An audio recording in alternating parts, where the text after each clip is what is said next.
Olha só, hoje tem um vídeo muito legal de contar para você até mesmo a minha trajetória de vida de um estudante. Eu me formei há um mês e eu quero contar para você como foi essa trajetória, até mesmo como foi a formatura, até mesmo para um cara que foi líder da sala, líder do Grêmio Estudantil da escola, 4 vezes classificado em todos os bimestres como aluno nota 10, classificado como também o melhor jovem, com o melhor time de programação, Alura do estado de São Paulo e classificado como o melhor em leitura do ano de uma escola. Isso é muito loucura de pensar. Ah, mas André, era período noturno. Só que o período noturno tinha 300 estudantes.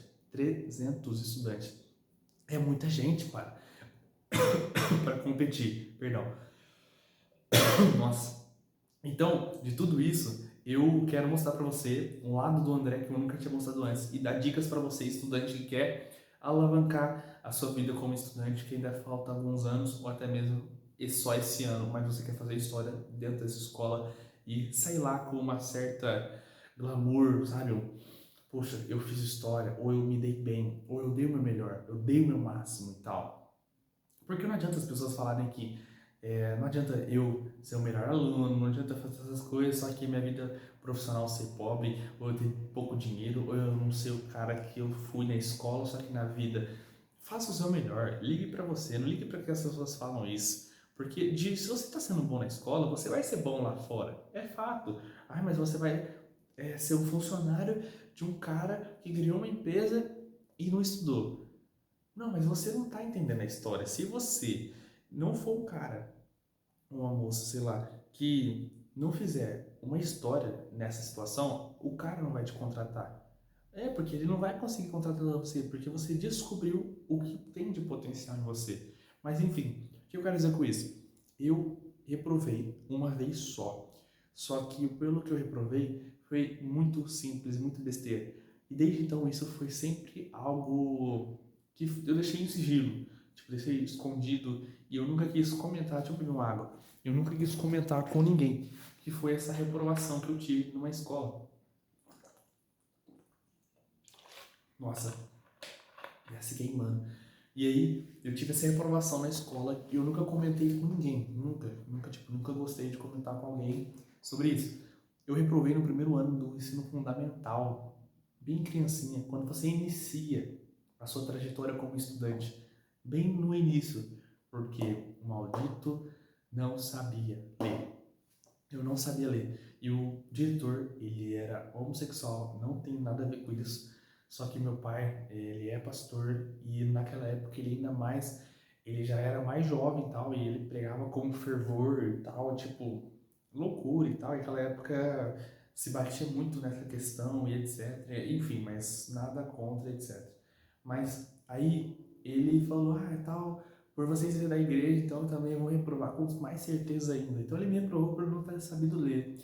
Tanto que se você ver aqui no meu quarto, tem uma pancada de livro.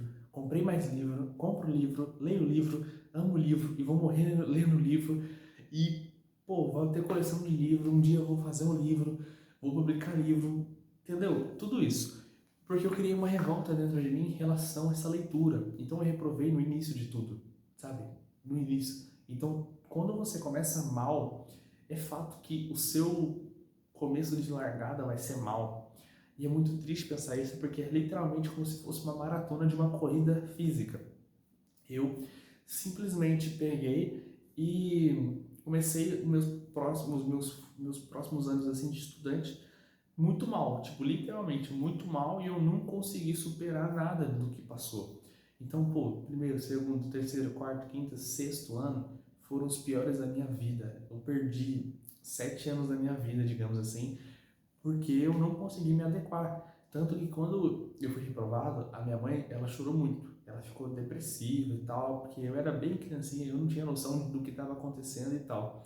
Só que aí meu pai e minha mãe juntos falaram, ó, se a gente se apertar aqui, se a gente deixar de fazer tal coisa, de tal, isso foi muito gratificante na relação aos meus pais. Eles pagaram escola particular para mim, desde os 2 anos que eu fiquei lá, não, 3 anos, terceiro ano de ensino fundamental até o sexto ano, eles pagaram a escola particular. Só que a escola particular não é o que pensam como é, entendeu? Tipo, ah, tá pagando, você vai passar, não sei o que. Não, todos os anos, todas as vezes eu ficava de recuperação, em julho e dezembro, porque sempre teve recuperação em julho e dezembro, porque julho é as férias do meio do ano. Se você perdeu o primeiro e segundo bimestre, que era no começo do ano, primeiro semestre do ano, foi mal pra caramba. Recuperação em julho. Aí, pô, os outros 2 últimos bimestres também. E todos os anos, todos os bimestres do ano, foi mal pra caramba. A recuperação no final do ano. Tem recuperação e o exame. Pelo menos era assim quando eu estudava. Aí, eu sempre. Acho gratificante falar, né? Pô, terminei a escola. Aí, eu simplesmente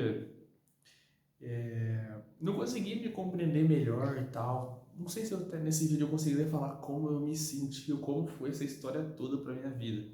Só que não foi como eu deveria ter sido, entendeu? E tal. Eu perdi muita oportunidade por estar estudando em escola particular e eu não consegui compreender os estudos e tal. Tanta coisa aconteceu na escola particular que eu passei. É até louco de pensar e de falar sobre isso. Enfim, e de tudo isso nos últimos 4 anos da minha vida. Na verdade, eu posso dizer, foram 14 anos de estudo. Normalmente um estudante estuda 13 anos, mas eu estudei 14 por eu ter reprovado um ano. E eu perdi 10 anos da minha vida de escola por não ter ainda desbloqueado, entendido, destravado, sabe? Sei lá, a minha mente, o meu corpo, minha vida de modo geral. Porque eu fico pensando hoje, né? Com eu, André, que sou hoje, e vou crescer muito mais ainda e tal.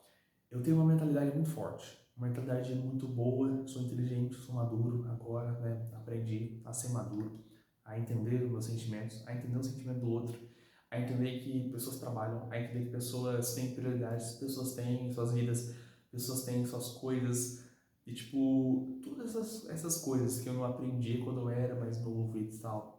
Eu até mesmo na escola, aprender que eu tenho que estudar, aprender que eu tenho que ler, aprender que eu tenho que me desenvolver para trabalhar, para ter um salário não só digno, que é um salário mínimo, não só digno, mas também um salário alto, para também ter uma vida estável, para mim poder, pô, um dia quando eu tiver esposa, quando eu tiver filhos, viverem bem, não dependerem de governo, de instituições ou de família para sobreviver. Nada contra quem faz isso, sei lá, se a pessoa que me assiste, ela tem essa vida que eu citei, só que eu não quero que eu tenha essa vida e nem minha família tenha essa vida, porque eu não conheço a minha esposa ou a minha mulher e tal, que eu vou ter um dia e tudo mais.